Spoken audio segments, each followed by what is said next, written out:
Ang ating pag-uusapan ngayon, Book of Haggai. Ayan po, so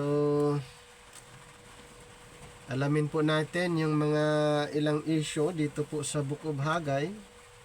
Actually, ano lang ito napaka-ikli na book.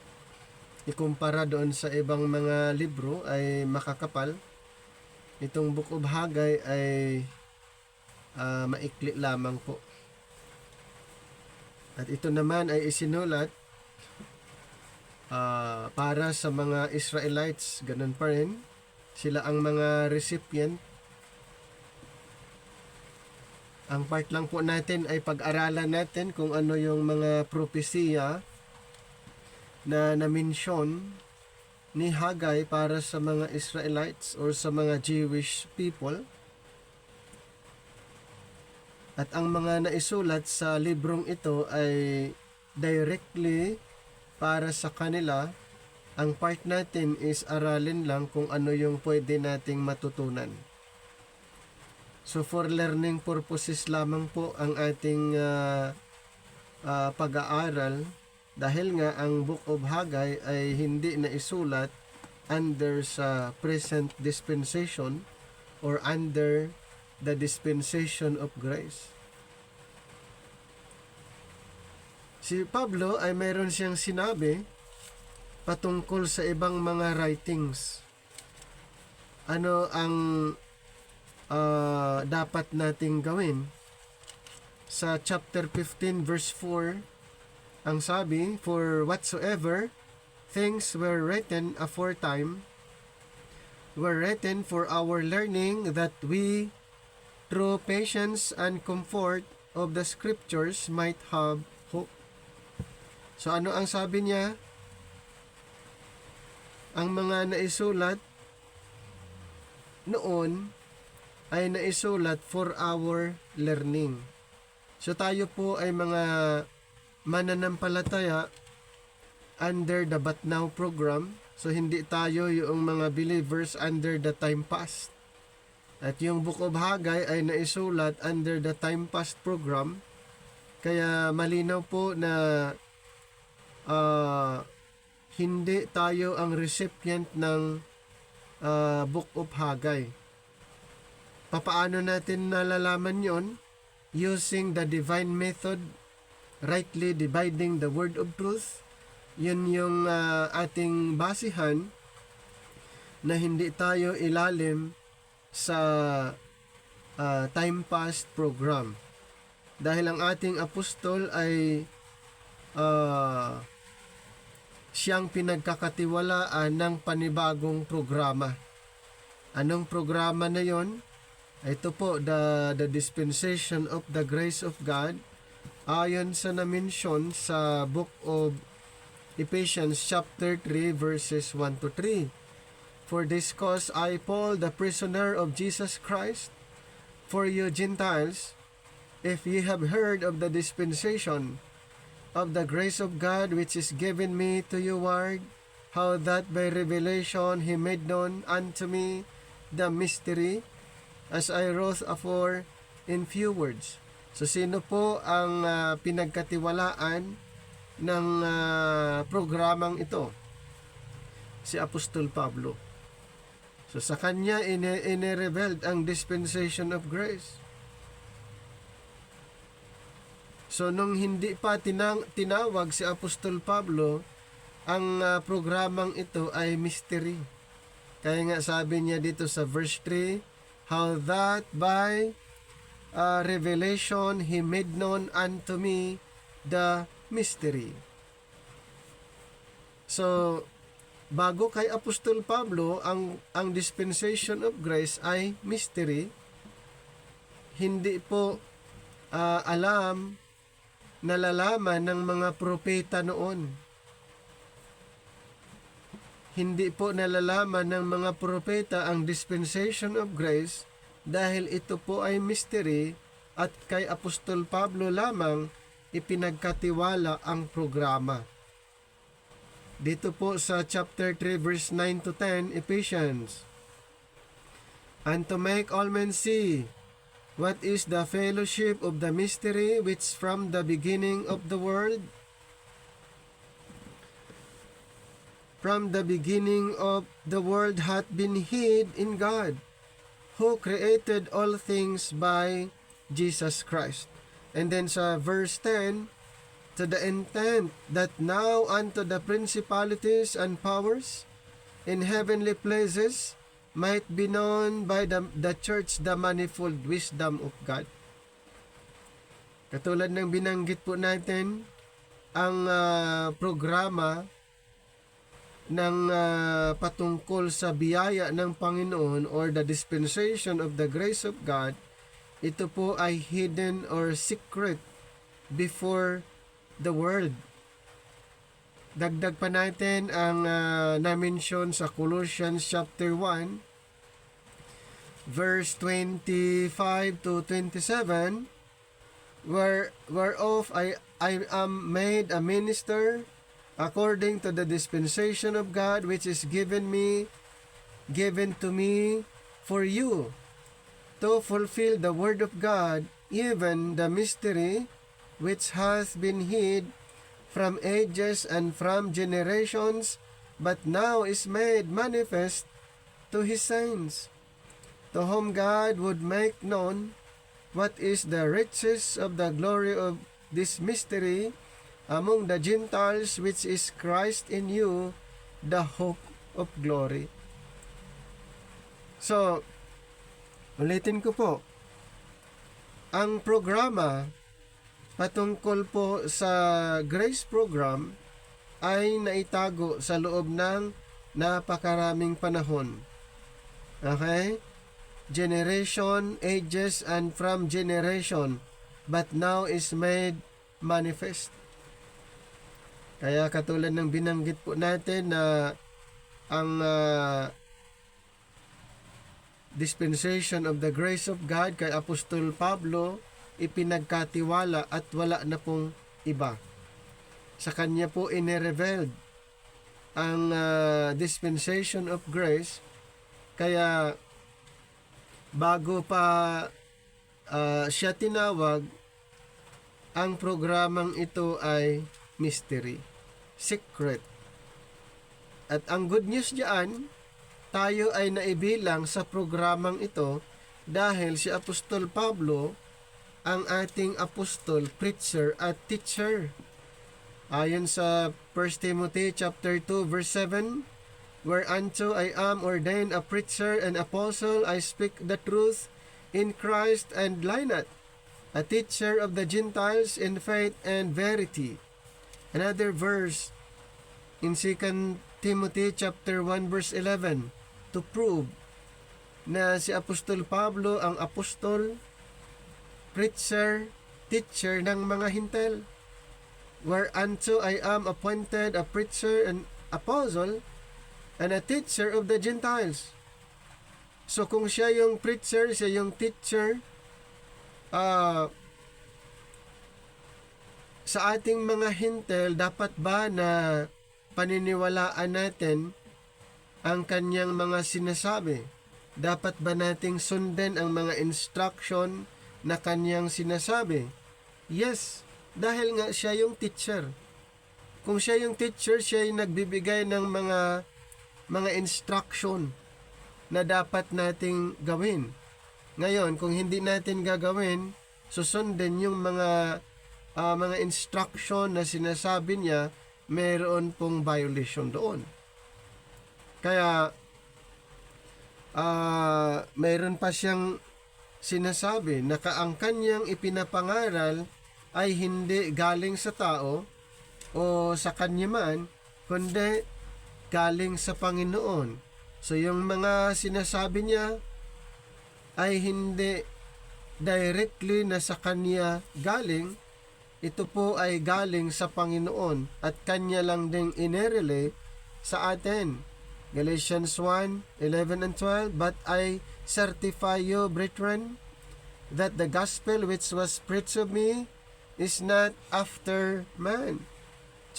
Verse 12, for I neither received it of man, neither was I taught it, but by the revelation of Jesus Christ. So yung kanyang sinasabi, ipinapangaral ay hindi galing sa kanya, kundi mayroong pinanggalingan ang Panginoon. At ito na may kanyang sinabi para sundin natin.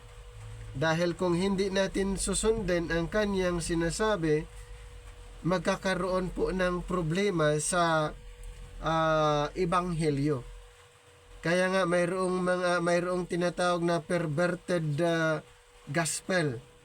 Okay, dito sa verse 7, which is not another, but there be some that trouble you and would pervert the gospel of Christ. So mayroong mga ilan. May mga ilan during the time of Apostle Paul, sa kanyang ministry, ay mayroong mga ilan na binabago ang ebanghelyo tungkol kay Kristo. Kaya sinabi niya sa verse 8 and 9, but though we or an angel from heaven preach any other gospel unto you than that which we have preached unto you, let him be accursed. As we said before, so say I now again, if any man preach any other gospel unto you than that ye have received, let him be accursed. Malinaw po, hindi pwedeng baguhin ang gospel.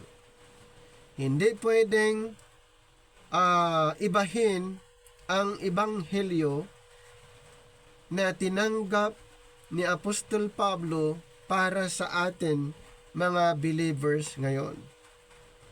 Mayroon pa siyang sinasabi sa Galatians 5:4, Christ is become of no effect unto you. Whosoever of you are justified by the law, ye are fallen from grace. Anong sinasabi niya? Yung mga nag-assume na sila justified by observing, following the law of Moses, ye are fallen from grace.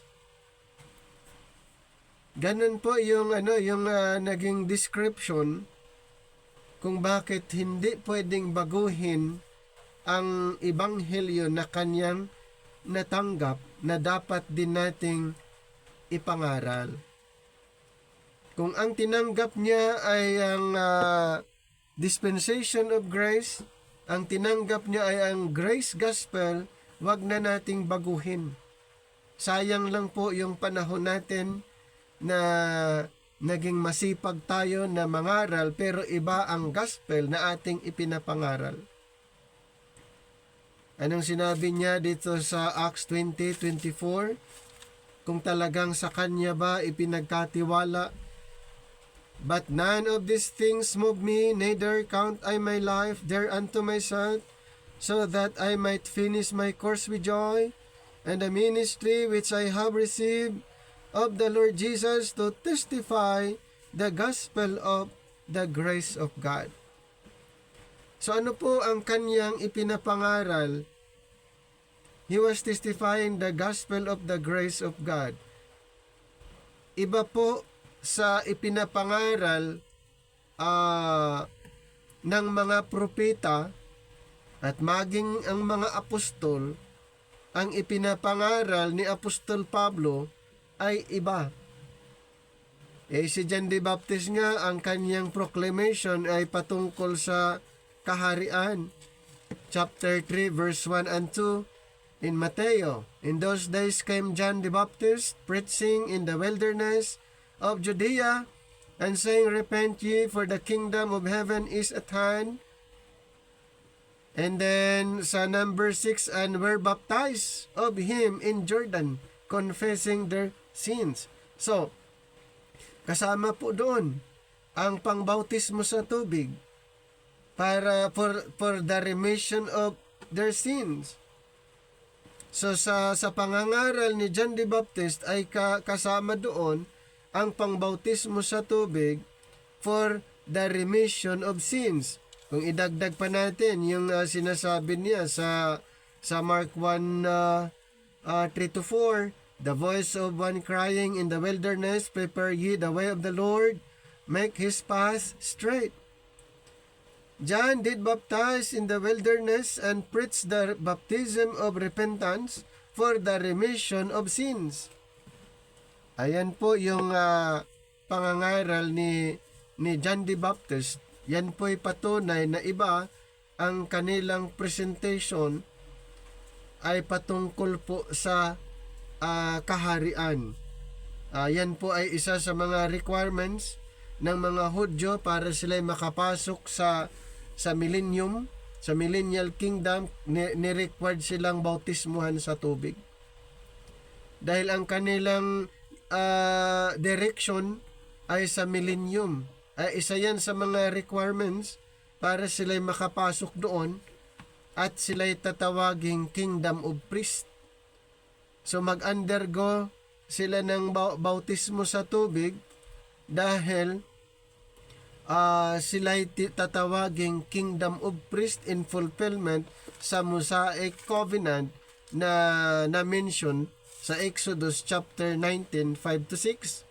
Now therefore, if ye will obey my voice indeed, and keep my covenant, then ye shall be a peculiar treasure unto me above all people, for all the earth is mine, and ye shall be unto me a kingdom of priests, a holy nation.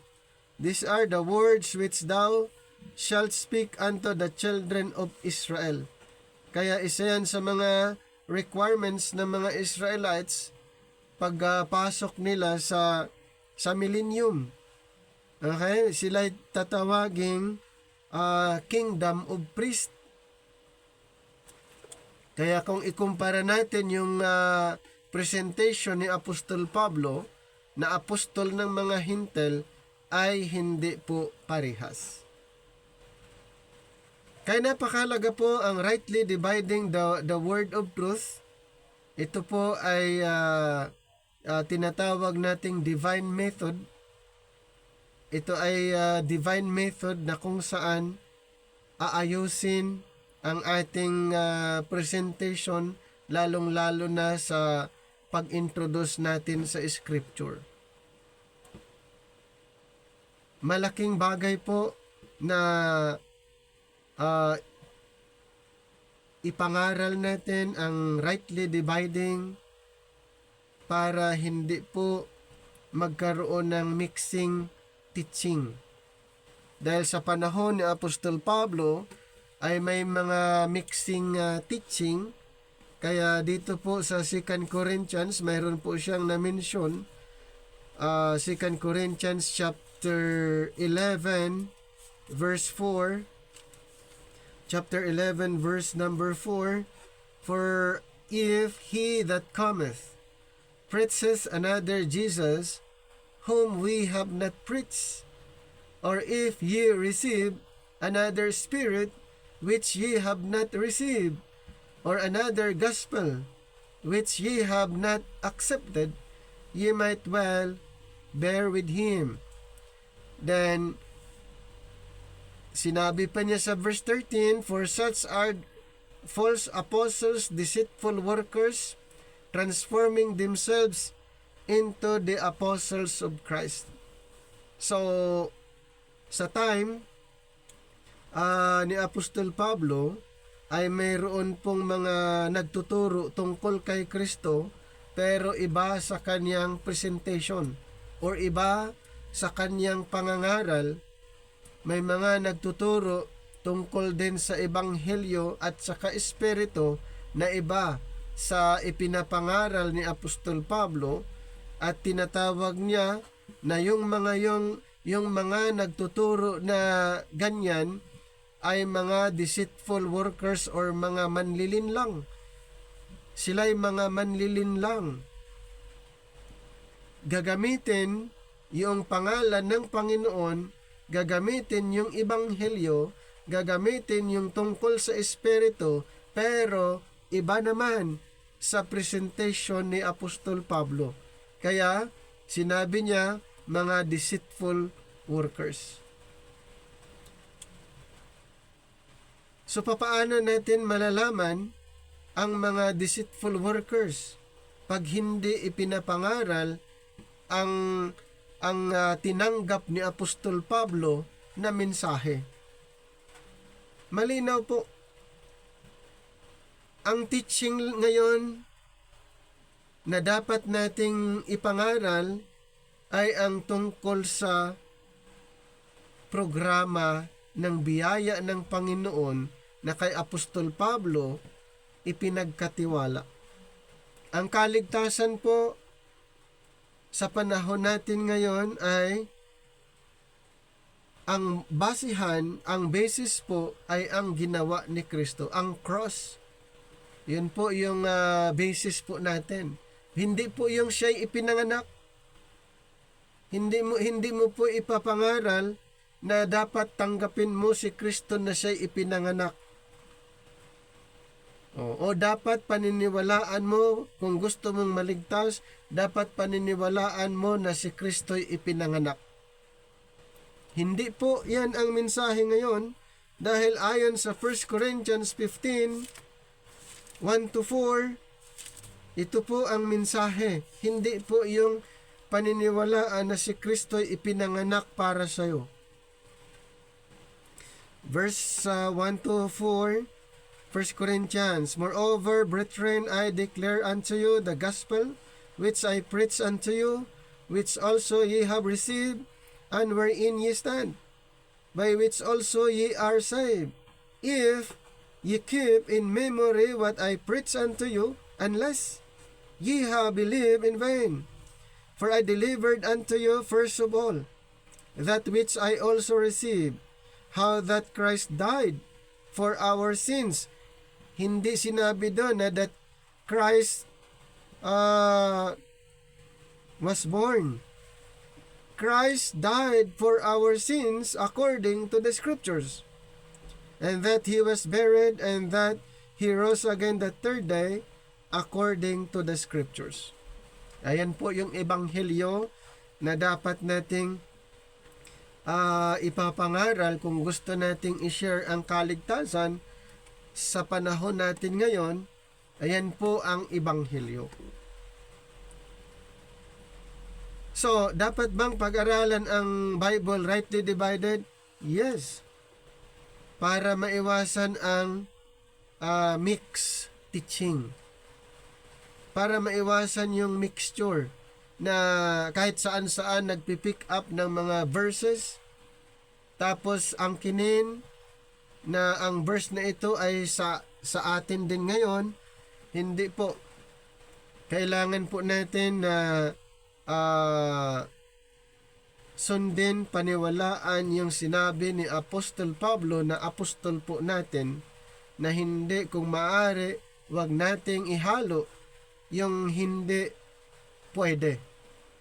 Wag nating i-mix yung mga teaching under sa time pass, teaching under sa mga apostles, dahil hindi pwedeng magsama. Kaya nga nung si Apostol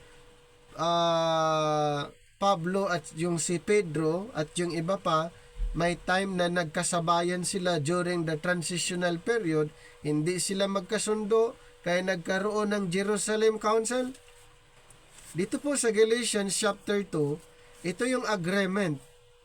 Ito po yung agreement nila na may time na nagkasabayan sila sa pangangaral before the Jerusalem Council, pero nagkaroon po ng problem dahil ang mga apostles at maging yung mga Judaizers or mga religious leaders ay nire-required naman nila yung mga hintel, kung ano yung mga practice nila ayon sa kautusan ni Moses. Dapat daw ang mga hintel ay sumunod, dapat din sila ay mag-perform.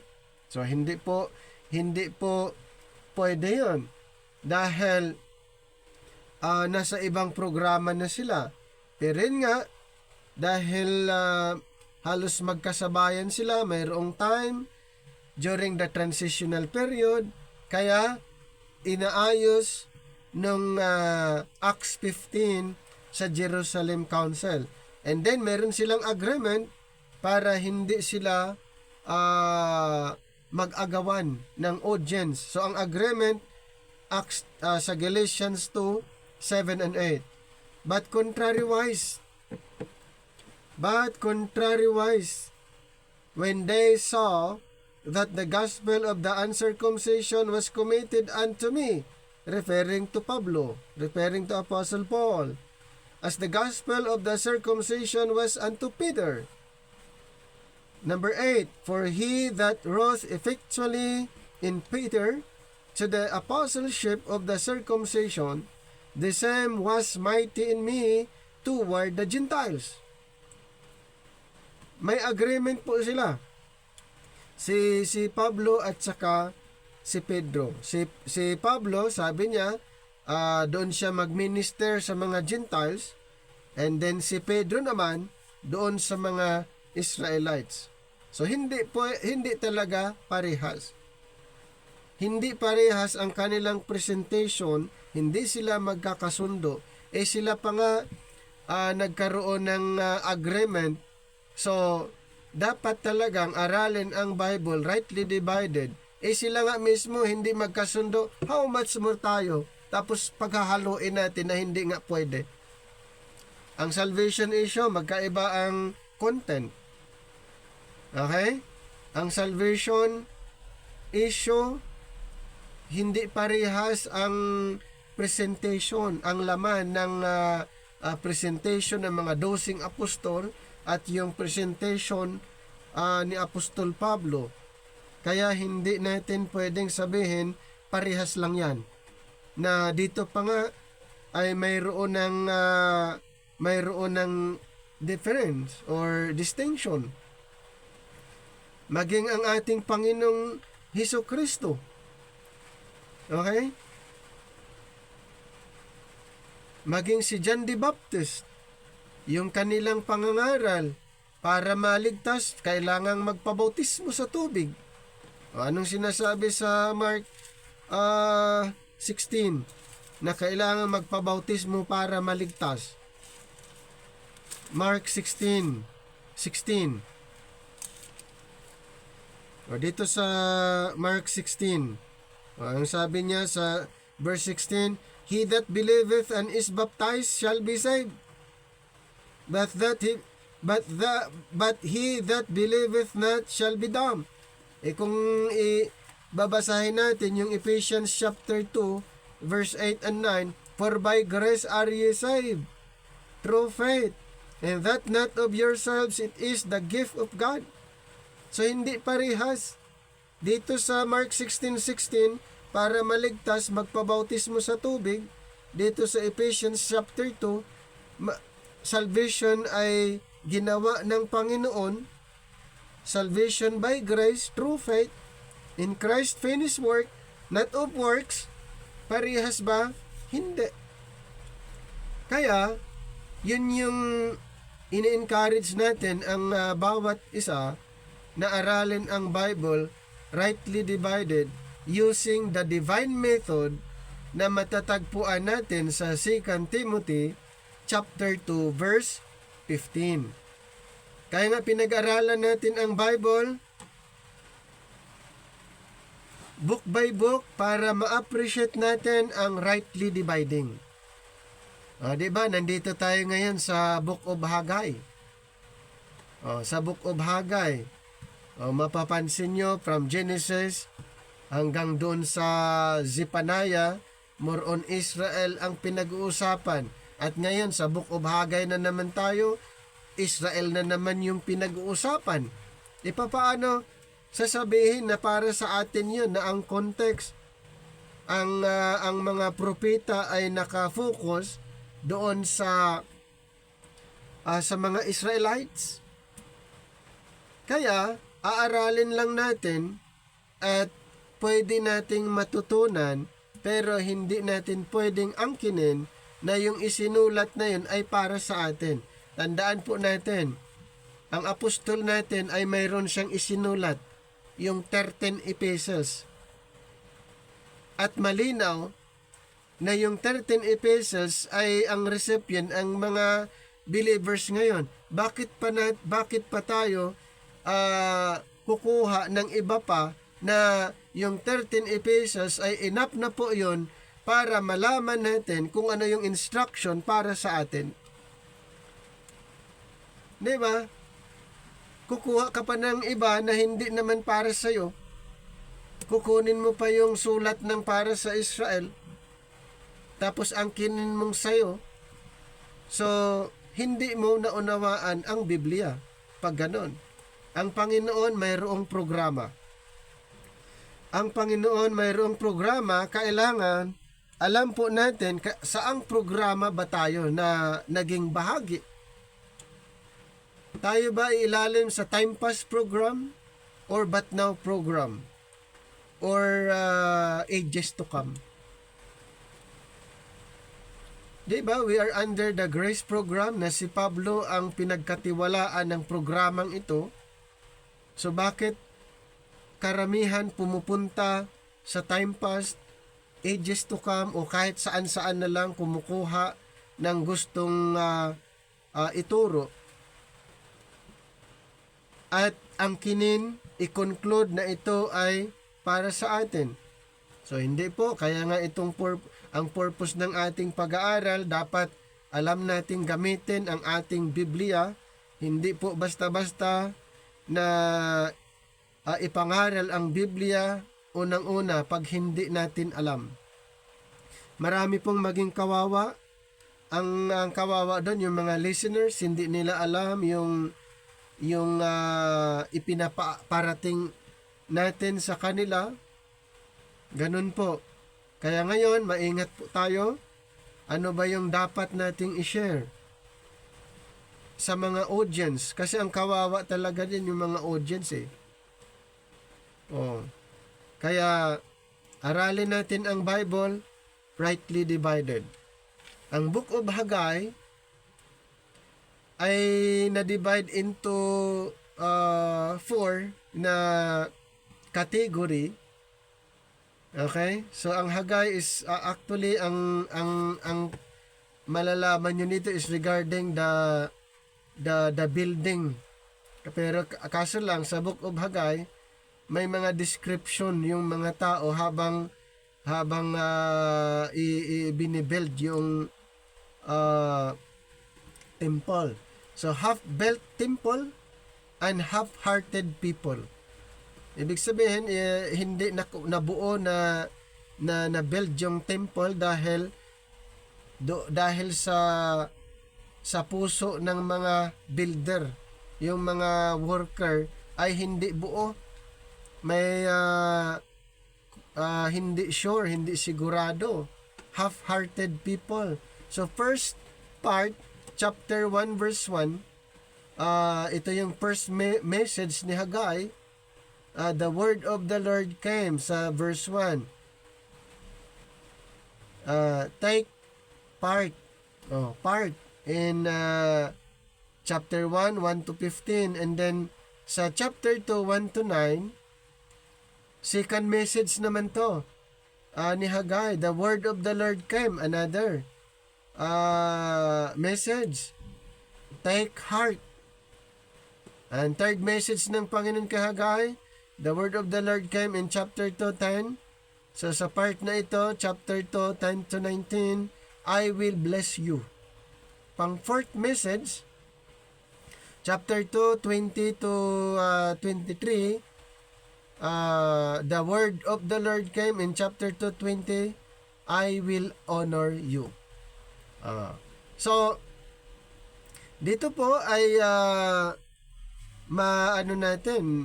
makikita natin kung ano yung characteristic ng mga tao na nag-build ng temple, ano yung nasa puso nila.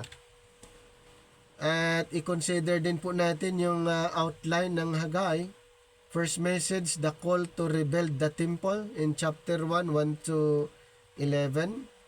Then the people's lame excuse, the poverty of the people, then the reason of God has cursed them.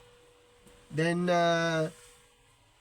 pangalawa, the response of Zerubbabel and the people in chapter 1, 12 to 15, the leaders and remnant obey. Then the Lord strengthens the workers. And then number 3, second message, the temple to be filled with glory in chapter 2 verses 1 to 9, the people encouraged. In chapter 2 1:5, the promise of glory and peace. Then the third message, a defiled people purified and blessed. Chapter 2 10 to 19, the rapid spread of sin, poor harvest because of disobedience, blessing to come as the temple is rebuilt. Fourth message, the promise to Zerubbabel, chapter 2, 20 to 23, the judgment of the nations, the significance of Zerubbabel. Ayan po, kaya dito po ay malalaman po natin kung ano ba ang nangyari, kung bakit hindi na nabuo, na totally na rebuild yung temple dahil sa characteristic ng mga workers. Yung character nila dito, kaya hindi kumpleto. Half lang ang nagawa dahil yung mga workers ay half-hearted. Ayan. Mareklamo pa sila.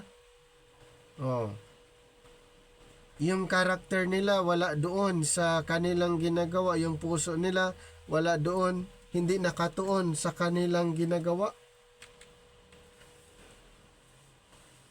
Who wrote the book of Haggai? So Prophet Haggai recorded his 4 messages to the Jewish people of Jerusalem in 520 BC, 18 years after the return from exile in Babylon. So ulitin ko po, ito ay isinulat o ni-record ni Propeta Haggai 18 years after nung sila'y pinabalik from Babylon, from exile, kasi rebuilding of the temple na yung record sa Haggai. After 17 or 18 years, nung sila'y pinabalik at inirebuild yung temple, doon na-record ito, yung Haggai. So, Haggai chapter 2 verse 3 seems to indicate that the prophet had seen Jerusalem before the destruction of the temple and the exile in 586 BC. Itong si Haggai. Meaning he was more than 70 years old by the time he delivered his prophecies. So kung i-total natin, ay ganun po ang maging calculation, more than 70 years old by the time he delivered his prophecies. Diba ilang years ba sila sa Babylon, yung mga Israelites? 70 years. Kung si Haggai ay na-prophesied or na-predict before the exile, before the captivity, before the destruction of the temple, so tama kung i-calculate natin ay he was more than 70 years old. So from this facts, the picture of Haggai begins to come into focus. He was an older man looking back on the glories of his nation.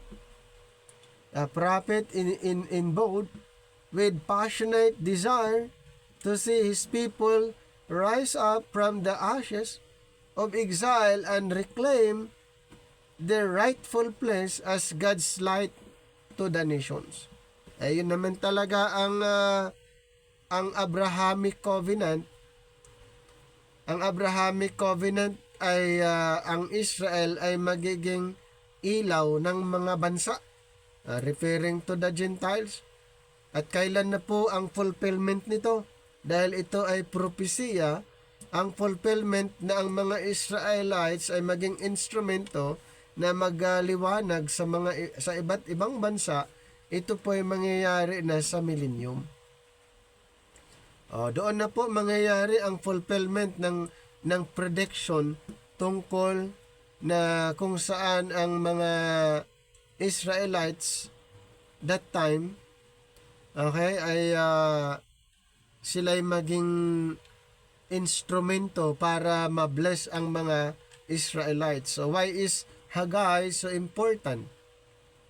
After thousands of years, the book of Haggai remains largely unique among the books of Old Testament prophets for one key reason. The people of Judah listened. Haggai's message to rebuild the temple was passionate, simple, and straightforward in Haggai chapter 1 verse 8. So ano po yung issue dito sa Haggai? About sa rebuilding of the temple. Ano bang nangyari sa temple? Yan po'y sinira ni King Nebuchadnezzar. And then after 70 years, doon lang po inirebuild ang temple at maging ang Jerusalem, ang walls of Jerusalem after 70 years. At sino ang nangunguna doon at sino ang nagbigay sa kanila ng pahintulot para i-rebuild ang temple? Si King Cyrus na King of Persia. Siya'y kinausap din ng Panginoon pabalikin ang mga Israelites doon sa kanilang lupain o sa kanilang lugar at i-rebuild yung temple. At ito nga, ang record sa Haggai ay tungkol sa rebuilding of the temple. No one could mistake whether or not his direction had been followed. So the results would be evident for all the people to see. So through the physical act of rebuilding the temple, the people began to indicate a shift in their spiritual lives for devotion to self toward devotion to God. Ang ganda pa yung starting sana kung tutuusin, pero ang problem talaga dito ay ang mga workers, yung characteristic ng mga workers para ma-build yung temple. It requires spiritual lives or yung sa pamumuhay nila. Spiritual na pamumuhay. Ayan. So, isa yan sa mga requirements habang ginagawa nila yung templo. What's the big idea? Haggai had an important message for the Jews who had recently returned from exile. Ulitin ko, Haggai had an important message for the Jews who had recently returned from exile. And they had forgotten their God, choosing instead to focus on their own interest. So it was time for them to consider their ways in Haggai 1:5 and verse 7. And nothing was more important for the Jews than to show that the Lord was at the center of their thoughts and actions. So Haggai directed them to finish rebuilding God's temple. Yun yung instruction. Yun yung instruction na dapat matapos yung temple na kanilang ginagawa. However, rather than leaving them alone with the task of rebuilding, Haggai continued to preach to the Jews, encouraging them with the hope of future glory in the temple and victory to come over the enemies of God's people in chapter 2, 7 to 9. And then, chapter 21, verse 21 to 22. So, according to Haggai's message, if the people would place God at the center of their lives, they would realize the future blessings that God had in store for His people. Di ba ang ganda ng ang sinabi ni Haggai doon sa mga builders, doon sa mga Jewish, habang ginagawa nila yung building, yung temple, patuloy na nangangaral itong si Haggai regarding sa future glory. Future glory ng temple. Pero hindi po naniniwala totally ang mga workers, ang mga builders ng templo. Instead na ang Panginoon yung maging sentro ng kanilang buhay, hindi po nila ito'y pinaniniwalaan. So nagkakaroon ng problem. Okay lang sa start pero hindi nagpapatuloy. Kumbaga, pang-starting lang. Sa starting, okay. Pero later on, hindi na po itong mga workers. Kaya, ang templo na kanilang binibuild or nirebuild, hindi po buo. Yan, hindi po natapos. Purpose of writing. Ano yung purpose of bakit isinulat ang Book of Haggai? Haggai sought to challenge the people of God concerning their priorities. Yan yung ni Haggai. Challenge niya yung mga bayan ng Diyos. Ano ba talagang priority nila?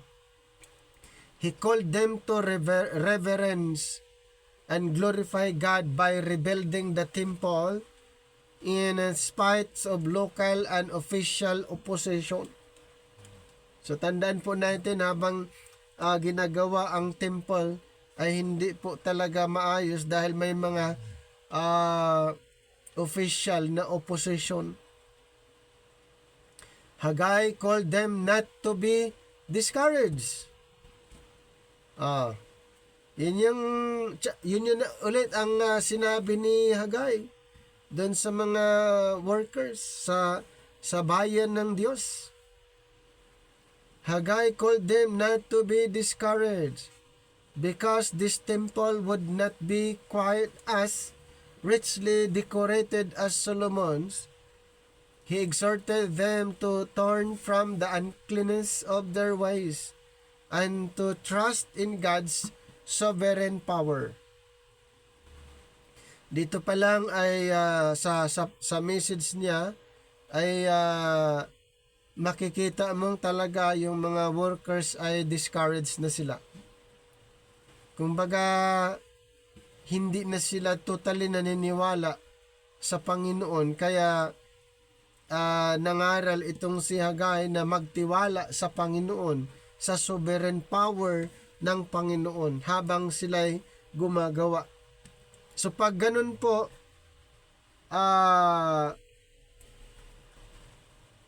may kinalaman din sa kanilang character or behavior nung ginagawa nila yung temple. Ayan. So may may kinalaman sa kanilang karakteristik. So yung temple ay hindi po totally talagang na-build during that time or na-rebuild dahil yung character ng mga workers ay hindi po maayos. He exhorted itong si Haggai exhorted them to turn from the uncleanness of their ways and to trust in God's sovereign power. So, ganun yung message niya. Ito, yung mga workers ang tinutukoy niya dito. Yung mga nag-build ng temple.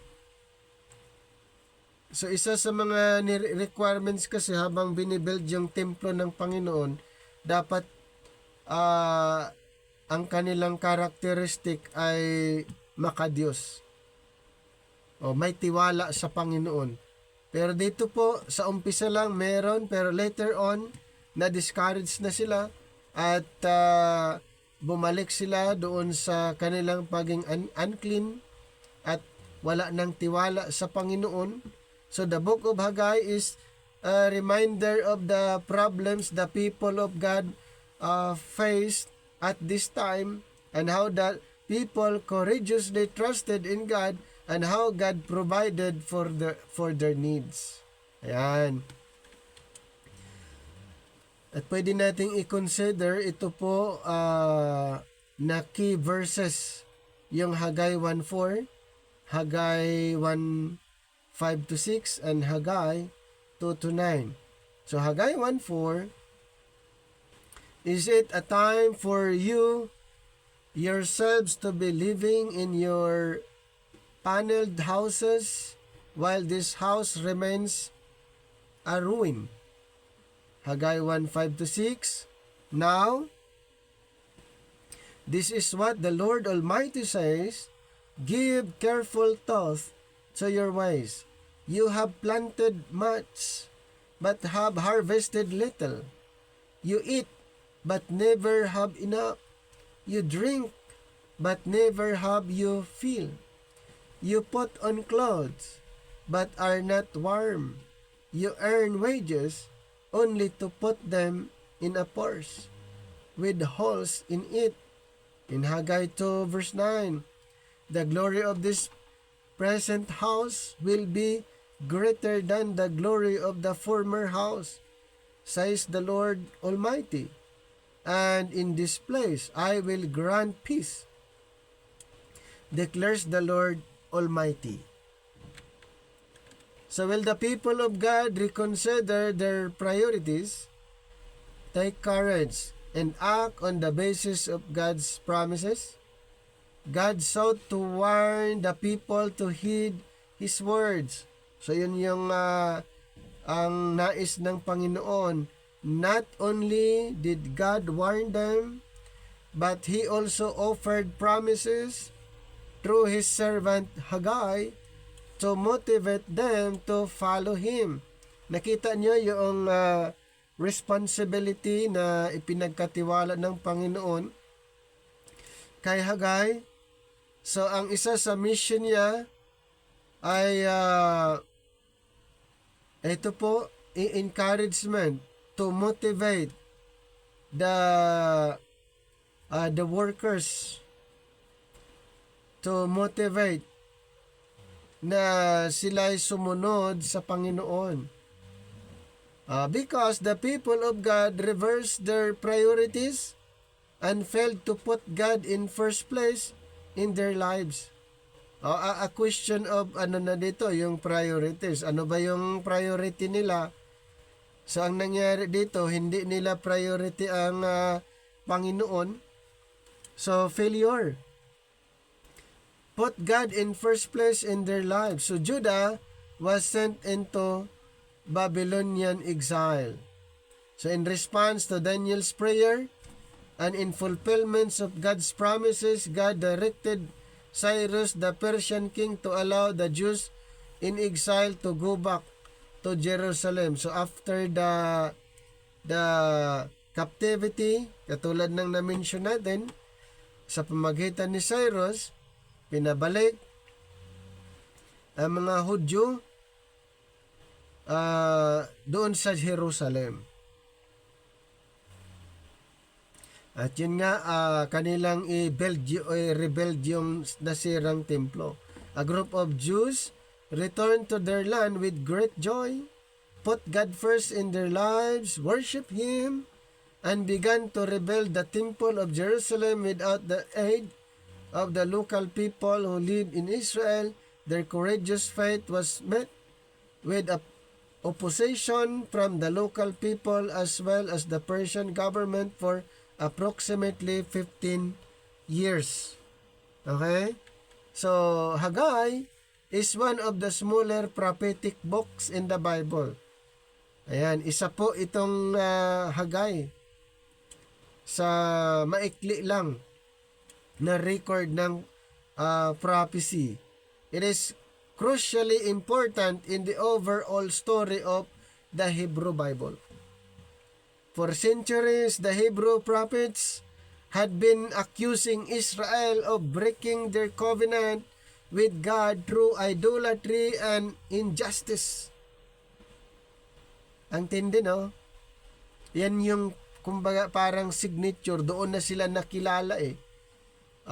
Doon na sila nakilala itong mga Israelites kasi starting pa lang ay kumbaga sinira na nila yung covenant promises, and then ano po ang ginawa nila ay instead of worshiping God, following God, sila po ay naging idol worshiper, injustice. And they warned that God would send the great empire of Babylon to take out Jerusalem. So, ang dahilan kung bakit sila ay napunta sa Babylon bilang captive ay yan lang po, yung kanilang samba ng mga Diyos-Diyosan or sumamba ng ibang God. Dahilan na sila ay pinarusahan sa pamagitan ng pag-captive ng ibang bansa. Ayan. So, they warned that God would send the great empire of Babylon to take out Jerusalem, destroy the temple, and haul the people off into exile. And this is what happened in the year 587 BCE. 2 Kings 24 to 25. But it wasn't the end of the story. The prophets had a deep conviction that God would bring back a transformed remnant of Israel to live in a new Jerusalem where God's presence would live in their midst. Kailan pa yung New Jerusalem? Sa ages to come pa po. Pero mayroon ng prediction, mayroon ng propesya patungkol po sa New Jerusalem. At yun po yung mangyayari in the future. So, when we turn to Haggai, the date is 520 BCE, nearly 70 years after the exile. So, Babylon's empire has recently collapsed. Yes, after 70 years, ang Babylonian Empire ay nag-collapse. And the world is now ruled by the Persian. Kaya, nung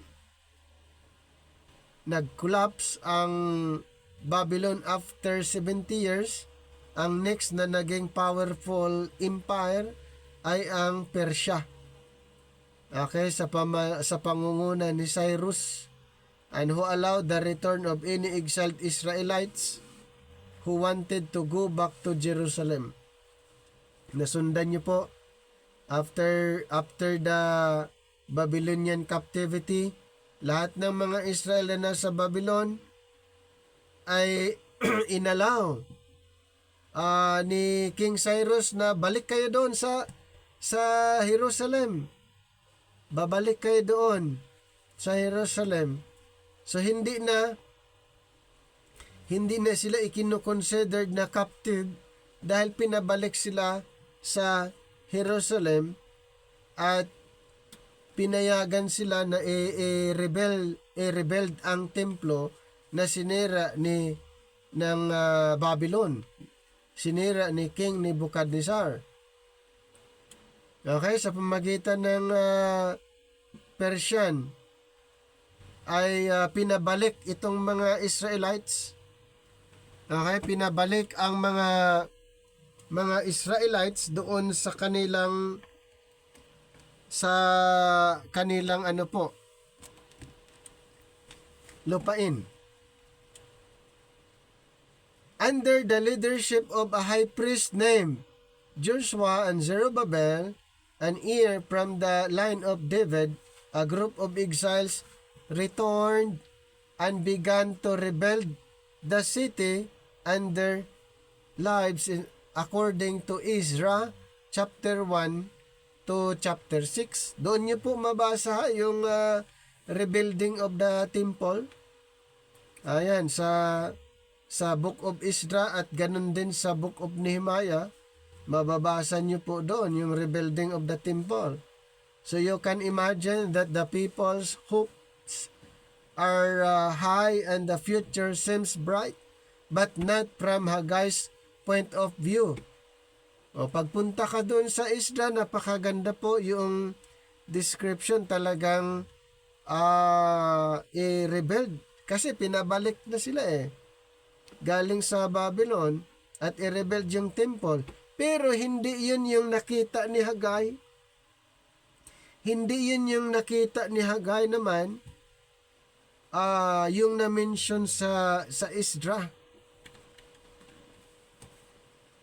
Gusto kong pag-usapan natin yung regarding sa exhortation to rebuild the temple na na-mention nga sa Haggai 1:4 at na-mention din sa halos buong chapter ng Haggai, chapter 1 verses 1 to 15. So the book of Haggai consists of 4 sections that summarize Haggai's message given to the people of Jerusalem over the course of 4 months. So he opens in chapter 1 by accusing the people of his misplaced priorities. Sure, they've come back to Jerusalem, but they've spending all their time and resources rebuilding their own fancy houses. Diba, nasira din kasi lang yung mga bahay nila. Instead na i-rebuild muna yung temple, kaya nahati yung attention itong mga Israelites. Kasi nga, instead na pinabalik sila, ang instruction kasi, bumalik kayo at i-rebuild yung temple. Ang nangyari naman, bumalik sila, ang ginawa nila, yung mga bahay nilang nasira, ang ginagawa, kaya hati. Habang binibuild nila yung temple, binibuild din nila yung bahay nila, so nahati yung attention. Pero ang instruction, bumalik sila, inalaw na bumalik sila sa Jerusalem, i-rebuild yung temple, hindi yung mga bahay. Yung mga bahay nila, yun yung ginagawa. Yung 'di ba nasira din yung mga bahay nila, hindi lang temple ang nasira, mga bahay din ay nasira.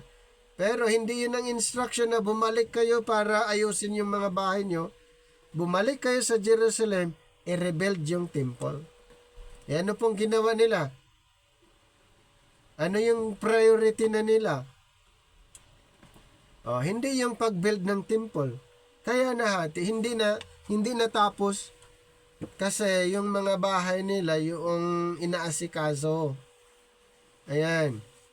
Okay, they're spending all their time and resources rebuilding their own fancy houses while the temple still lies in ruins from its destruction nearly 70 years ago.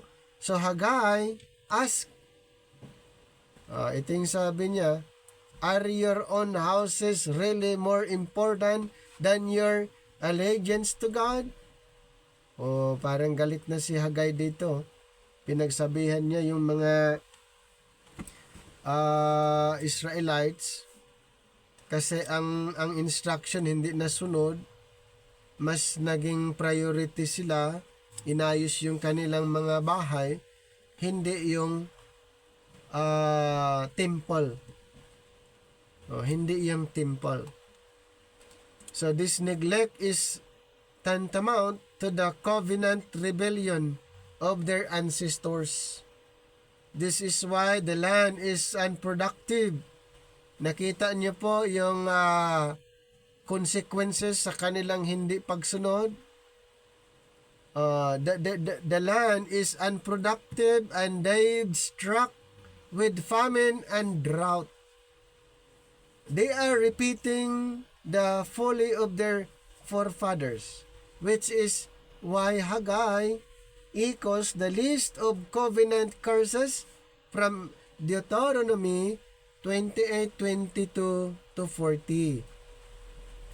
Haggai's words are followed by a story about the people's response similar to Ezra 5:1 and 2. were told that Zerubbabel, Joshua, and the remnant of Israel were provoked by Haggai's message and were motivated to start rebuilding the temple. Ayan. So, kailangan na ganun ang gagawin para masimulan na i-rebuild ang templo. Dito naman tayo sa chapter 2, 1-9. Ito naman ay patungkol sa vision and hope for the rebuilt temple.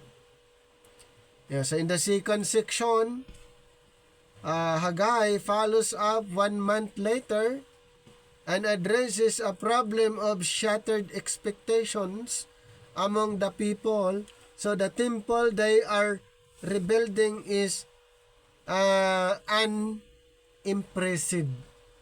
O ganun po yung yung nangyari. It's nothing compared to the glory of the temple Solomon built some 500 years earlier. As you can imagine, morale was pretty low for finishing the project.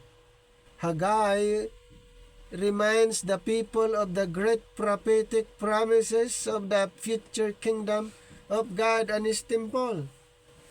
Here, he draws from earlier prophets, especially Isaiah and Micah, saying that the New Jerusalem will be the place from which God will redeem the world and that all nations will come and participate in God's kingdom, resulting in peace for all. In Isaiah 9, Isaiah 60-62, Micah 4:5. So dito po ay makikita natin si Isaiah at Micah kasi ay dinescribe nila yung New Jerusalem, at sa time ni Haggai ay yung rebuilding doon sa nasira na templo. Okay? Kaya may mas maganda na templo na darating o kanilang maranasan. Pero yan po ay sa millennium. At doon din sa New Jerusalem. And after millennium, looking forward to New Jerusalem. So mayroong prediction si Isaiah at si Micah.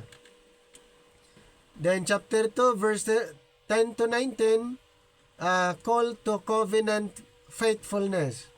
So in the third section, Haggai follows up 2 months later with a call to covenant faithfulness, calling back to the